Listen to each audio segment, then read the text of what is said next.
দেশের বিচার বিভাগের ইতিহাসে নজিরবিহীন ঘটনা।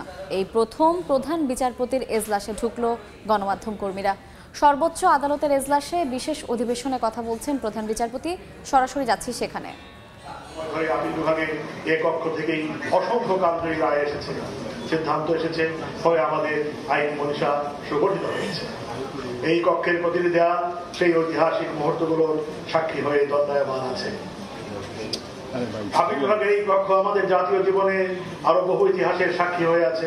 এই কক্ষে এই মাটির অনেক শ্রেষ্ঠ আইনজীবী ও বিচারপতিগণ দায়িত্ব পালন করে গেছেন, যারা দুনিয়াতে নেই। তাদের মেধা, দক্ষতা ও গভীর পাণ্ডিত্য দ্বারা এদেশের আইনের লিটারেচার বিপুল ভাবে সমৃদ্ধ হয়েছে। সেই সব বিজ্ঞ আইনজীবীদের মধ্যে উল্লেখযোগ্য কয়েকজনের নাম এই মুহূর্তে আমার মনে পড়ছে।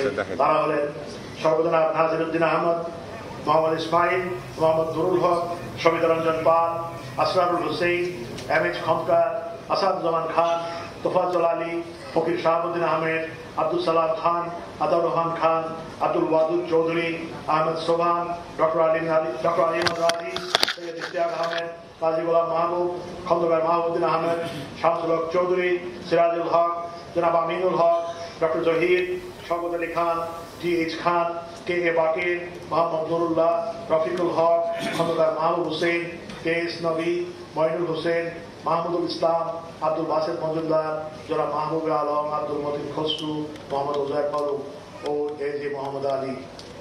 যাদের দেশের সর্বোচ্চ আদালতের এজলাসে বিশেষ অধিবেশনে কথা বলছেন প্রধান বিচারপতি। আমরা এতক্ষণ ছিলাম সেখানে।